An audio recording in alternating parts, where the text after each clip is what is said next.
राज्य विधानमंडळाचं पावसाळी अधिवेशन उद्यापासून सुरू होत आहे आणि कमीत कमी अधिवेशन घेण्याचा एक नवीन रेकॉर्ड हे राज्य शासन करते। आत्तापर्यंत एकूण 7 अधिवेशनं या सरकारमध्ये झाली आणि या 7 अधिवेशनाचा कालावधी 36 दिवस आहे। उद्याचं 8वं अधिवेशन धरल्यानंतर एकूण कालावधी 38 दिवस एवढा होईल, म्हणजे सरासरी 5 दिवस देखील या सरकारच्या कार्यकाळामध्ये अधिवेशन चाललेलं नाही। कोविडच्या काळामध्ये झालेली जी अधिवेशनं आहेत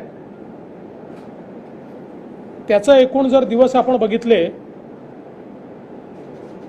तर ते 14 आहेत। 14 दिवस हे 2 दिवस पकडून कोविडच्या काळातली अधिवेशनं या सरकारने घेतली आहेत। त्याच वेळी जर संसदेचा आपण विचार केला तर कोविड काळामध्ये संसदेची अधिवेशनं 69 दिवस चालली आहेत। कोविड हा देशात आहे, महाराष्ट्रात आहे, दिल्लीत आहे, तथापि कोविडच्या नावावर लोकशाहीला कुलूप ठोकण्याचं काम या सरकारच्या वतीनं केलं जात आहे। महाराष्ट्राच्या निर्मितीला 60 वर्ष पूर्ण झाली। 61व्या वर्षामध्ये आपण सगळे लोक आहोत, पण जे 60 वर्षात घडलं नाही ते आपल्याला आत्ता घडताना दिसतंय, आणि ते म्हणजे राज्य सरकारने विधानमंडळामध्ये सदस्यांना बोलू नये अशी व्यवस्था करणं। पहिल्यांदा आपण बघितलं असेल तर मिनिट्समध्ये लिहिण्यात आलेलं आहे कोणतंही आयुध वापरता येणार नाही। म्हणजे कदाचित अशा प्रकारची लोकशाही ही इमर्जन्सीच्या काळात पाहिली असेल। कोविड आहे, आम्ही वेळ कमी करतोय इथपर्यंत ठीक आहे, पण सदस्यांना कुठलंही संसदीय आयुध वापरता येणार नाही अशा प्रकारचा निर्णय म्हणजे लोकशाहीला कुलूपबंद करण्याचा निर्णय। सदस्यांनी 35 दिवस आधी टाकलेले प्रश्न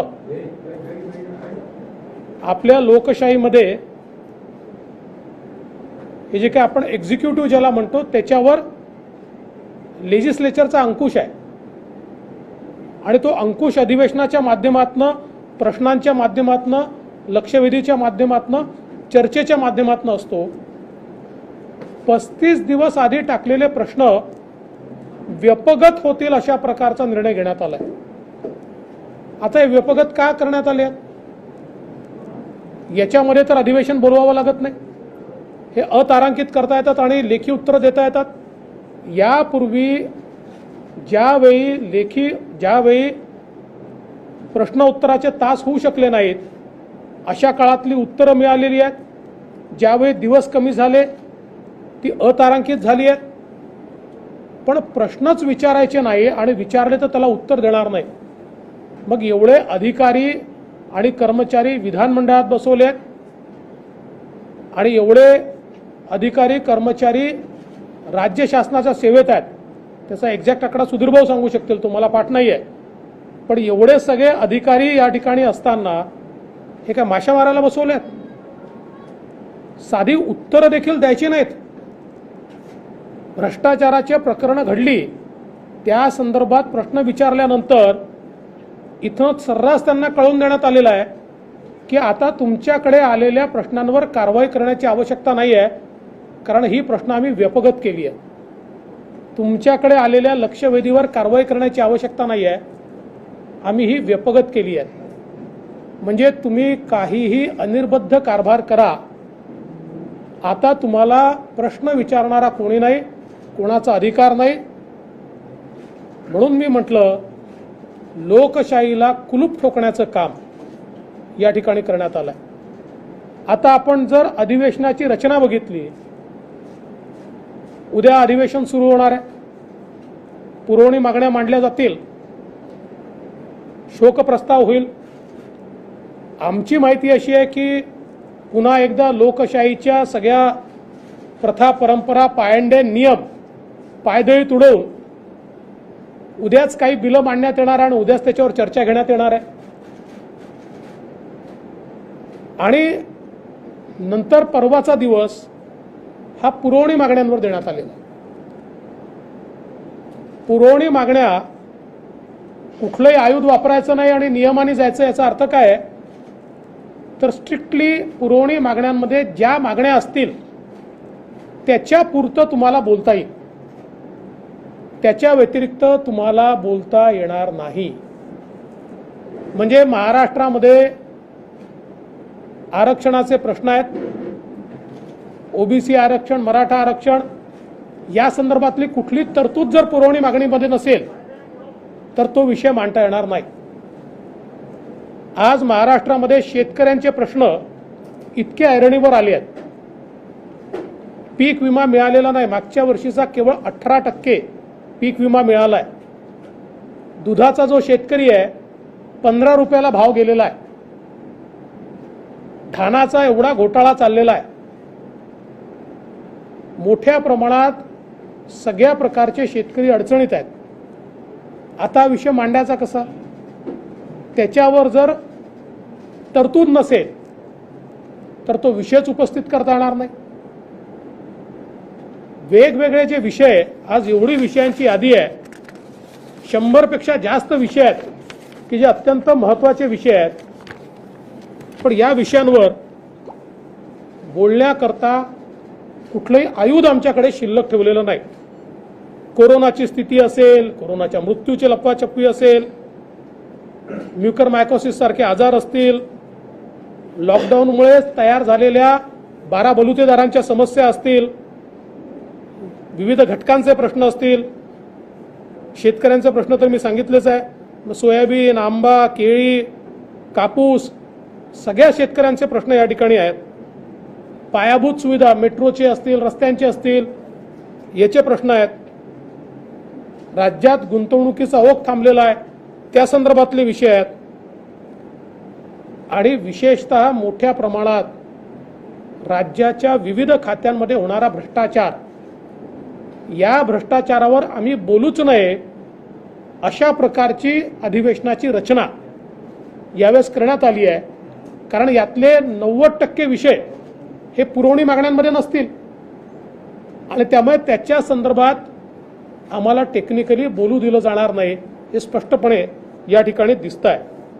आज खरं म्हणजे 100 विषय मी सांगणार नाही, पण एकूणच राज्यातले वेगवेगळे जे घटक आहेत, मग कायदा सुव्यवस्थेचे प्रश्न आहेत, वारकऱ्यांचे प्रश्न आहेत, असे कित्येक प्रश्न आहेत की जे प्रश्न मांडायचे कुठे.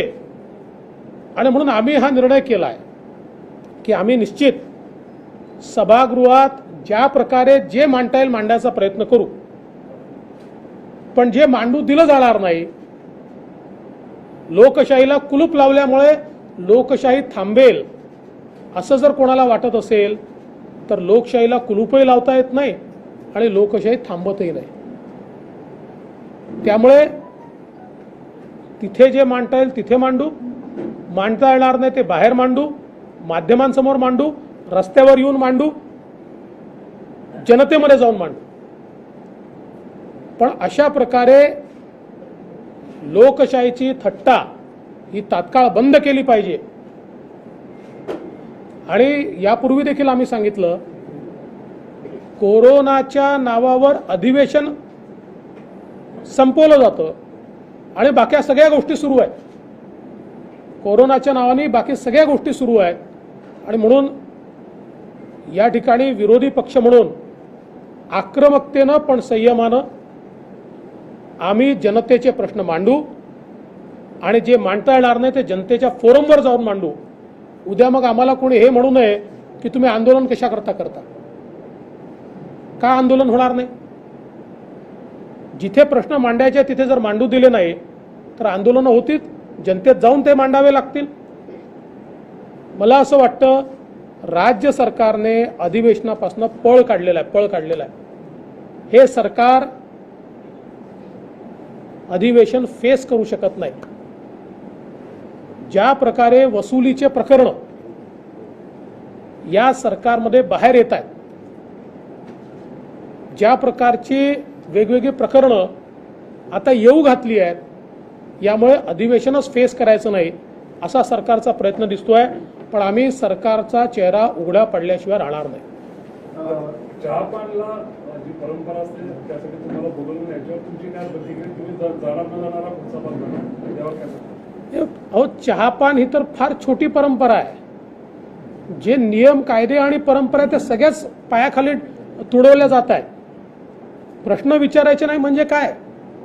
दिलेले प्रश्न व्यवगत होतात म्हणजे काय? ज्यांनी लोकशाहीला कुलूप लावला आहे त्यांच्याकडनं चहापानाला बोलवणं याची आणि निमंत्रण मिळेल अशी अपेक्षाच वेड्यासारखी आहे. विरोधकांच्या प्रश्नांना फेस करायचं नाहीये म्हणून सरकार विधानसभा अध्यक्षपदाची निवडणूक घ्यायला खबरच आहे का? भाजपा कुठेतरी विधानसभा अध्यक्षपदाच्या निवडणुकीमध्ये सरकारची अडचण करू शकतं म्हणून ते निवडणूक पुढे ढकलण्यात येतात. 3 पक्षामध्ये कुठलंही एकमत नाही. आमचं अतिशय स्पष्ट म्हणणं होतं की तुमच्याकडे मेजॉरिटी आहे ना, मग एवढं महत्त्वाचं पद रिकामं का ठेवतं? हे पद भरलं गेलं पाहिजे. परंतु आत्ता तरी जी परिस्थिती दिसते आहे, मला माहीत नाही त्याच्यात काही बदल झाला तर, अध्यक्षाची निवडणूक होईल अशा प्रकारचं चित्र हे मला काही दिसत नाही. सरकारमध्ये जो काही मोठ्या प्रमाणात विसंवाद आहे त्या विसंवादातनं ही परिस्थिती आज तयार झालेली पाहायला मिळते. कई सारे एमएलए भी नाराज बताए जा रहे हैं और सरकार इसमें अगर इलेक्शन होता है तो सरकार गिर सकती है, खतरा हो सकता है.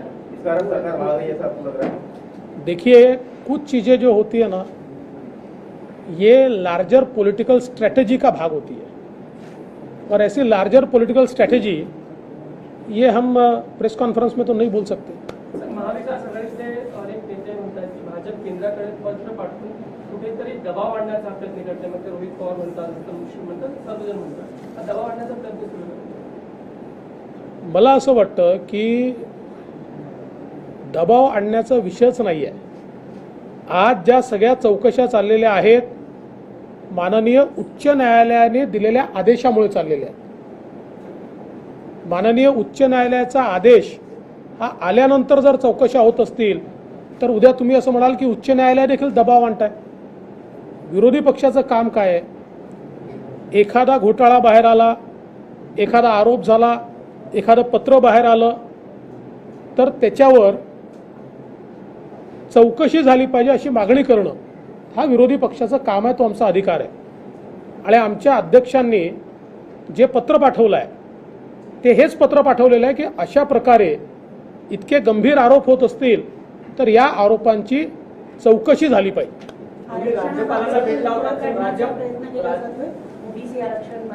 अगदी स्पष्टच आहे. बघा, 2 दिवसापूर्वीपर्यंत केंद्राने एम्पिरिकल डाटा द्यावा, केंद्राने एम्पिरिकल डाटा द्यावा असं सांगण्यात येत होतं. काल शेवटी जो काही आदेश यांनी काढला त्यात आयोगाला सांगितलं एम्पिरिकल डाटा जमा करा. आम्ही पहिल्या दिवशीपासून हेच सांगत होतो, कारण आपण जर सर्वोच्च न्यायालयाचा निर्णय बघितला तर सर्वोच्च न्यायालयाने इम्पेरिकल इन्क्वायरी म्हटली आहे आणि ही empirical inquiry through backward class commission म्हटलेली आहे. हा बॅकवर्ड क्लास कमिशननेच करायचा विषय आहे, म्हणजे मागासवर्ग आयोगाने करायचा. हे कधी म्हटलेलं आहे? 13/12/2019ला. ते आत्ता जे करतात ते जर तेव्हा केलं असतं तर 50% आतलं ओबीसीचं आरक्षण गेलंच नसतं. पण अजूनही यांची इकोसिस्टीम जी आहे ती इकोसिस्टीम मात्र रोज सांगते मोदीजींनी डेटा नाही दिला, मोदीजींनी डेटा नाही दिला. मोदीजींच्या डेटाचा संबंध नाही. इम्पेरिकल डेटा हा इम्पेरिकल इन्क्वायरीच्या अंतर्गत राज्य मागासवर्ग आयोगाला तयार करायचा. आणि म्हणूनच मी म्हटलं काल परवा जो निर्णय केला तो उशिरा सुचलेला शहाणपण आहे, पण किमान त्याच्यामुळे ओबीसी आरक्षणाच्या दिशेने आपण जातोय. आता तीच परिस्थिती मराठा आरक्षणाची देखील आहे.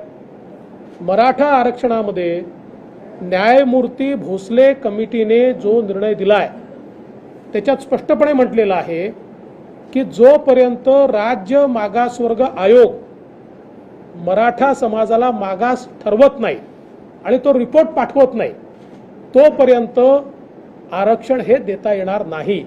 आणि त्याकरता त्यांनी टर्म्स ऑफ रेफरन्स दिलेला आहे. आता काय केलेलं आहे, अद्यापही राज्य मागासवर्ग आयोगाला हा विषयच रेफर केलेला नाही. केंद्राचे अधिकार आहे, केंद्राचे अधिकार आहे. अरे किती लोकांना खोटं सांगाल तुम्ही. ज्या वेळेस असा रिपोर्ट तयार कराल, मी आजही सांगतो, आता कदाचित माझं पान क्रमांक चुकत असेल एक दोन, पण मला जे आठवत आहे पान क्रमांक 556 असावं, जो मूळ निर्णय आहे त्या निर्णयाच्या, त्याच्यामध्ये स्पष्टपणे म्हटलेलं आहे या संदर्भात. इतकं क्लिअर कट त्याच्यामध्ये लिहिलेलं आहे. असं असताना देखील तुम्ही शेवटी त्यांनी काय म्हटलेलं आहे त्या पानावर, मागास ठरवण्याच्या संदर्भात राज्य सरकारने त्या संदर्भातली कारवाई करावी. याच्यापूर्वी असं होतं की मागास ठरवायचा अधिकार सर्वस्वी राज्याचा होता. आता राज्याने कारवाई करून ती केंद्राकडे पाठवायची, म्हणजे एक स्टेप त्याच्यात फर्दर झाली आहे. आणि मग त्याला राष्ट्रपतींनी मान्यता दिली की पुन्हा कायदा राज्यालाच करायचा आहे. त्यामुळे मागास ठरवल्याशिवाय कायदाच होऊ शकत नाही. मागास ठरवण्याची पहिली स्टेप ही राज्याला करायची आहे, इतकं स्पष्टपणे त्या जजमेंटमध्ये म्हटलं आहे. पण अजून त्याची सुरुवातही केलेली नाही. मी वारंवार हे सांगतोय, आता सर्वोच्च न्यायालयाच्या निर्णयानंतर हे आम्हालाही माहिती आहे की मराठा आरक्षणाला शॉर्टकट नाही आहे. पण तुम्ही कारवाईच जर सुरू केली नाही तर पुढच्या 10 वर्ष तरी ते कसं मिळेल. अद्याप कुठलीही कारवाई सरकारने सुरू केलेली नाही. त्यामुळे या सगळ्या गोष्टी अतिशय स्पष्टपणे आपल्याला दिसतात. आणि आता तर आज MPSCच्या विद्यार्थ्याने जी आत्महत्या केली आहे हा अतिशय गंभीर प्रश्न आहे. आपण बघा, MPSCवर सदस्य नेमलेले नाहीत, MPSCच्या संदर्भात परीक्षा होत नाही आहेत, MPSCचे इंटरव्ह्यू होत नाही आहेत. आता सदस्यच नाही आहेत तर इंटरव्ह्यू घेणार कोण आहे.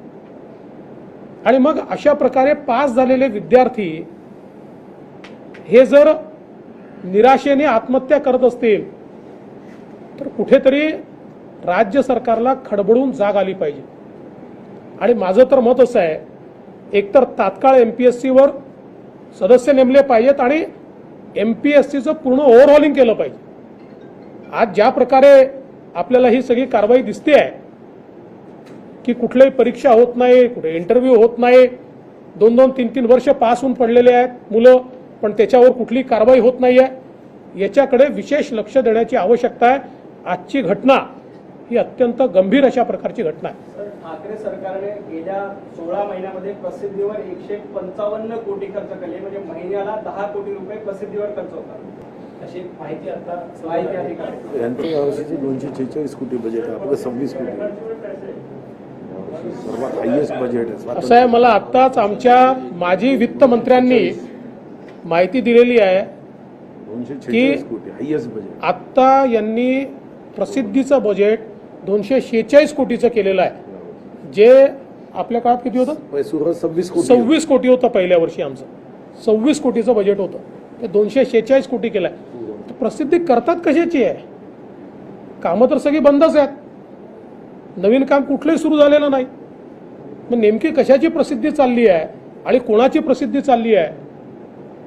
मला आठवतं की आमच्या काळामध्ये एखादा आम्ही निर्णय जरी घेतला आणि त्यातला 2-3 कोटी रुपये जरी लागत असले तरी केवढा गजब करायचे. प्रसिद्धी विभागातनं 3 कोटी रुपयाचा खर्च, 3 कोटी रुपयाचा खर्च. आता 150 कोटी रुपये खर्च होऊन राहिले, काम काहीच नाही आहे. त्यामुळे ही नेमकी कोणाची प्रसिद्धी चालली आहे याची माहिती देखील आम्हाला मिळाली पाहिजे. आणि यासोबत तिन्ही पक्षाच्या कोणत्या कोणत्या नेत्याच्या प्रसिद्धीकरता किती किती पैसे खर्च झाले याची फोड देखील आम्हाला मिळाली पाहिजे. त्यात अन्याय नको ना, म्हणजे तेही आम्हाला कळलं पाहिजे. सर, अधिवेशन आणि निवडणुका जवळ आल्यावर केंद्रीय संस्थांचा वापर मोठ्या प्रमाणात विरोधक करताना दिसून येतात आणि त्याच्यामुळे राजकारण अस्थिर करण्याचा प्रयत्न जे आहे ते करतायत असा आरोप महाविकास आघाडीकडून केला जातो. त्यांचा आरोप आहे ना, तुमचा नाही आहे ना हा आरोप. ते दुसरा आरोप काय लावणार आहे. याचं कारण आहे, मी पुन्हा एकदा सांगतो, या सगळ्या कारवाया सगळ्या माननीय उच्च न्यायालयाच्या निर्णयाप्रमाणे होत आहेत. यातली कुठलीही कारवाई राजकीय सुडापोटी नाही, यातला कुठलाही निर्णय केंद्र सरकारने घेतलेला नाही. या संदर्भात उच्च न्यायालयाने माननीय उच्च न्यायालयाने निर्देश दिल्यानंतर, म्हणजे अगदी काल परवा झालेली जरंडेश्वरची कारवाई असेल, माननीय उच्च न्यायालयाच्या निर्णयानंतरच झालेली आहे, किंवा अनिल देशमुख यांच्या प्रकरणातली कारवाई असेल, माननीय उच्च न्यायालयाने निर्णय दिल्यानंतरच ती झालेली आहे. या सगळ्या कारवाया माननीय उच्च न्यायालयाच्या निर्णयानंतर झालेल्या आहेत. मग आता उच्च न्यायालय जर निर्णय देत असतील तर केंद्रीय संस्थांनी हातावर हात धरून कसं बसता येईल? भाजपच्या मित्रपक्ष असलेले आणि केंद्रीय मंत्री केंद्रीय मंत्री जरंडेश्वरप्रमाणे अन्य साखर कारखाने त्यांच्याकडून चौकशीची मागणी करण्यात नाही, असं आहे की ही सगळा चौकशीचाच भाग आहे. आपण जर बघितलं असेल, मला एक्झॅक्टली कुठल्या ते कल्पना नाही, पण त्याच्यामध्ये 8 वेगवेगळ्या कारखान्यांचं मेन्शन त्या ठिकाणी आहे. आणि जो मूळ निर्णय आहे त्या निर्णयामध्ये मी जर चुकत नसेल तर 42 वेगवेगळ्या कारखान्यांचा त्या ठिकाणी उल्लेख करण्यात आलेला आहे. त्यामुळे आता ते केंद्रीय एजन्सीजला किंवा ज्या एजन्सीजला माननीय न्यायालयाने सांगितलं त्यांना ते ठरवायचं. देवेंद्रजी, ओबीसी आरक्षण संदर्भातला प्रश्न छगन भुजबळांनी तुम्हाला फोन केला असं त्यांनी सांगितलं आणि नाना पटोले विनंती करत होते की 2011च्या सर्वेक्षणाचा जो डेटा आहे ते मिळवून देण्यासाठी आम्ही देवेंद्रजींच्या नेतृत्वामध्ये पंतप्रधानांना भेटायला तयार आहोत. त्यावरती आपली काय भूमिका आहे? असं आहे की हा देखील एक दिशाभूल करण्याचा प्रयत्न आहे. याचं कारण काय आहे? पहिली गोष्ट तर अशी, ओबीसी आरक्षणाचा प्रश्न देशात निर्माण झालेला नाही, तो केवळ आणि केवळ महाराष्ट्रात निर्माण झाला आहे. देशातल्या प्रत्येक राज्यामध्ये ओबीसींचं राजकीय आरक्षण हे अबाधित आहे, ते चाललेलं आहे. काल परवा यूपीत निवडणुका झाल्या, त्यातही ओबीसी आरक्षण पूर्णपणे इंटॅक्ट आहे. हा प्रश्न केवळ महाराष्ट्रातला आहे.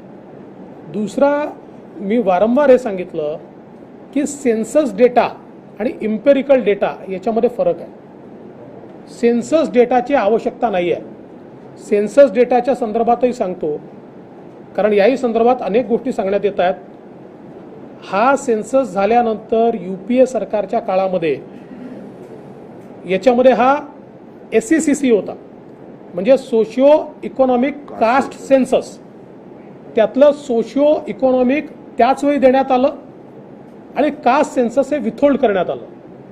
हे विथहोल्ड करण्याचं कारण असं होतं की त्याच्यामध्ये 8 कोटी चुका होत्या, 8 कोटी. त्यानंतर नवीन सरकार आल्यानंतर मोदीजींच्या नेतृत्वात त्याच्यावर एक कमिटी बसवण्यात आली. त्या कमिटीच्या असं लक्षात आलं की 8 कोटी चुका आहेत. एकट्या महाराष्ट्रामध्ये मी चुकत नसेल तर जवळजवळ 70 लाख चुका महाराष्ट्राच्या डेटामध्ये आहेत. आणि म्हणून जाणीवपूर्वक हा निर्णय घेण्यात आला की हा डेटा जर अशा प्रकारे गेला तर त्यातनं अनेक अडचणी असू शकतात. म्हणून त्याच्यावर एक समिती बसली, तो डेटा सुधारवता येईल का असा प्रयत्न त्या समितीने सुरू केला आणि त्या संदर्भातले सगळे मुद्दे आपल्यासमोर आलेले आहेत. मुळात आम्ही हा डेटा ज्यावेळेस मागायला गेलो, आम्ही मागितला होता. का मागितला होता? आमच्या काळामध्ये आरक्षणाची केस ही 5 जिल्ह्यांची 50% वरची होती. 5 जिल्ह्याची 50% वरची. त्यावेळी आमच्या वकिलांनी आम्हाला सुचवलं की आपण जर या ठिकाणी काही सेन्सस डेटा मिळवू शकलो तर हे 50% वरचं आपण त्यांना प्रपोर्शनल रिप्रेझेंटेशनचा ऑर्डिनन्स काढून ते वाचवायचा प्रयत्न करू. पण ज्यावेळेस आम्ही ते पत्र पाठवलं आणि त्याचं उत्तर आलं त्यावेळेस मी स्वतः केंद्र सरकारशी बोललो आणि त्यावेळेस त्यांनी माझ्या नजरेस आणून दिलं की हा जो काही डेटा आहे, या डेटामध्ये इतक्या मोठ्या प्रमाणात चुका आहेत की अशा प्रकारचा डेटा दिला तर एकतर त्याने तुम्ही आरक्षण जस्टिफाय देखील करू शकणार नाही आणि त्यातनं मोठ्या प्रमाणात अडचणी होतील. आणि म्हणून आम्ही याच्या संदर्भातली आमची कमिटी काम करते. अजूनही हा डेटा कसा ठीक करायचा या संदर्भातले निर्णय झालेले नाहीत. आणि म्हणून मग आम्ही ऑर्डिनन्सच्या आधारावर कोर्टात गेलो आणि कोर्टाने 50% वरचं 5 जिल्ह्यातलं ओबीसीचं आरक्षण हे खारिज केलं नाही, ते देखील वाचवलं. त्यानंतर या सरकारच्या काळामध्ये ते 50% वरचं राहून गेलं आणि 50% आतला विषय आला. आणि त्यावेळी 13/12/2019 रोजी पुन्हा एकदा कोर्टाने सांगितलं की के कृष्णमूर्तीच्या जजमेंटप्रमाणे कारवाई करा. म्हणजे काय करा, आता जी केली आहे, राज्य मागासवर्ग आयोग तयार करा, इम्पेरिकल इन्क्वायरी करा.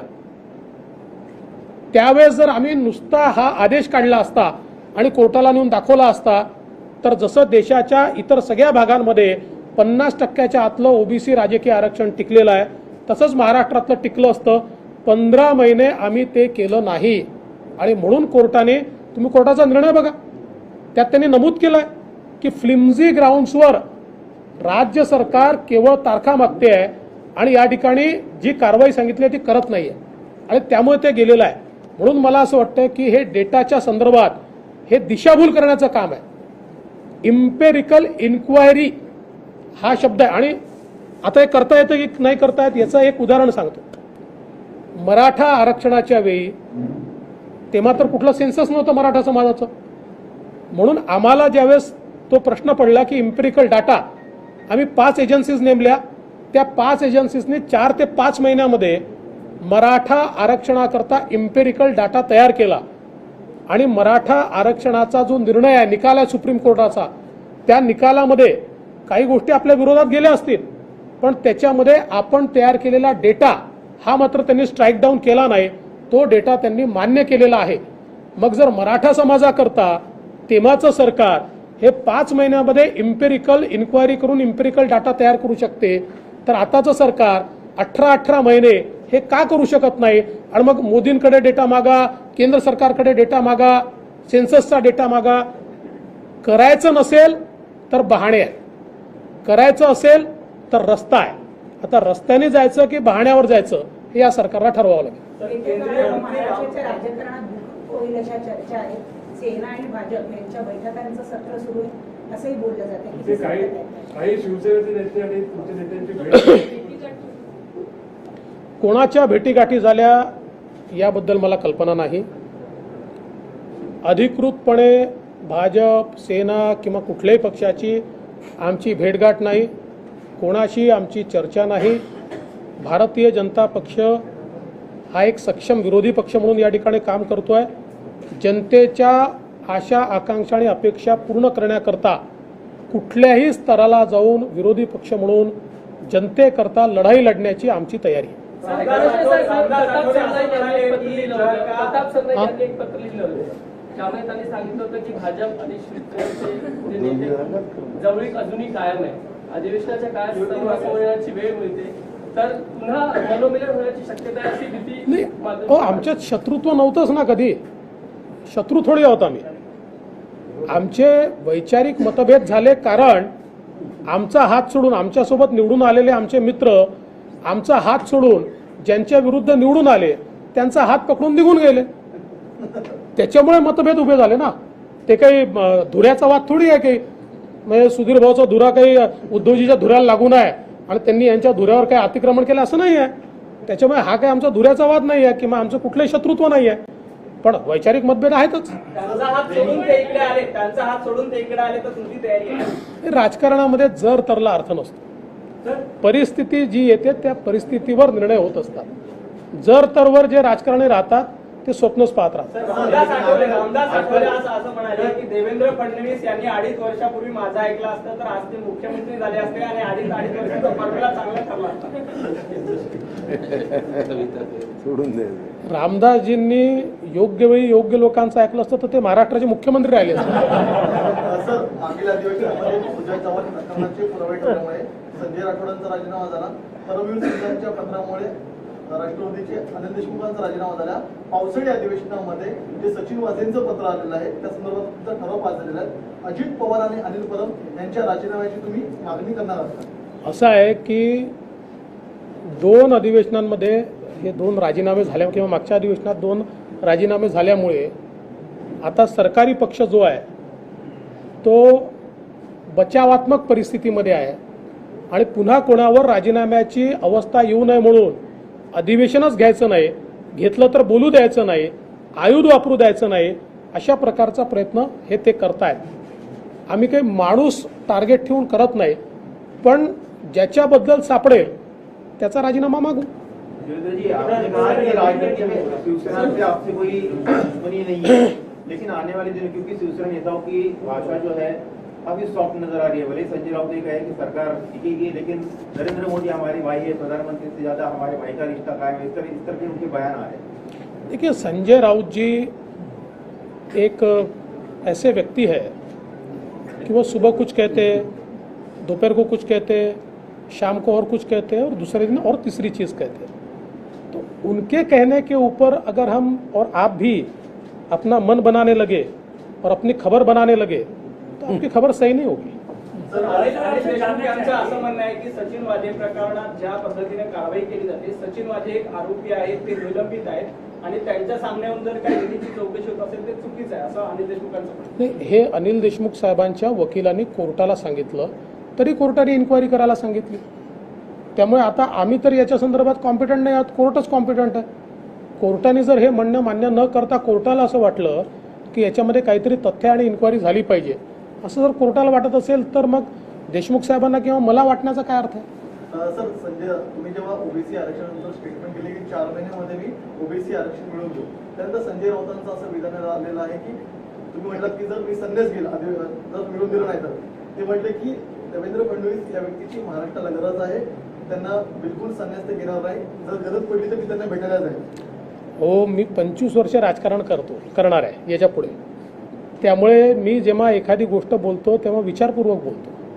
मला हे माहिती आहे की संन्यास घ्यायची गरजच पडणार नाही आहे, कारण जे करण्यासारखं आहे ते हे करत नाही आहे. विचारपूर्वक बोललो आहे. जे करता येण्यासारखं आहे ते हे करत नाही आहेत, म्हणून तो विषय मी त्या ठिकाणी बोललो आहे. आणि हे खरंच आहे, आता म्हणजे महाराष्ट्राच्या राजकारणाला सगळ्याच प्रकारची गरज आहे ना.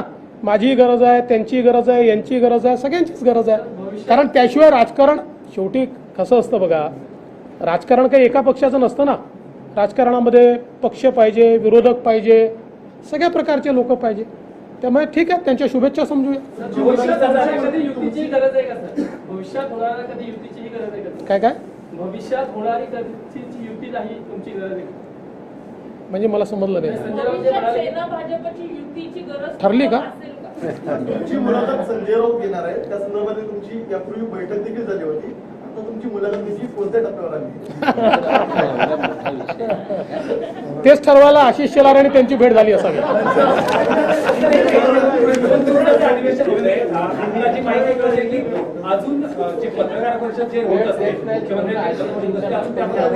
कन्फर्मेशन नाहीये. बरेच बदल घडत आहेत आणि अर्थात 2 दिवसाच्या अधिवेशनात उत्तर मिळणार नाही, पण त्या दिवशी पत्रकार परिषद देखील होईल असं वाटत नाही. आत्ताची माहिती म्हणजे आता मला असं वाटतं की हे सरकार विरोधकांना तर फेस करतच नाही, पण आता मीडियाला देखील फेस करत नाही आहे. अशा प्रकारची अवस्था या सरकारची मला पाहायला मिळते. कल आप लोग जिस तरह से सरकार भाग रही है, 2 दिन का ही सत्र है, तो बीजेपी की स्ट्रैटेजी क्या रहेगी? कल आंदोलन भी करने वाली है डिस्ट्रिक्ट लेवल पर, सेक्टर ऑफिस के बाहर. देखिए, कुल मिलाकर 2 दिन का अधिवेशन रखा है और इस अधिवेशन में पहली बार कोई भी लेजिस्लेटिव टूल आप इस्तेमाल नहीं कर सकते. मतलब भारत के संविधान के तहत बने हुए नियमों ने जो हमको अधिकार दिए हैं, उन अधिकारों को भी फ्रीज करने का काम इस सरकार ने किया है. हमने जो प्रश्न डाले थे उन सारे प्रश्नों को व्यपगत कर दिया गया है.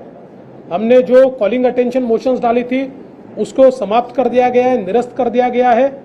और सप्लीमेंट्री डिमांड के सिवाय आप किसी भी चीज के ऊपर कह नहीं सकते, बोल नहीं सकते, अपना मत नहीं रख सकते और सरकार को क्वेश्चन नहीं कर सकते.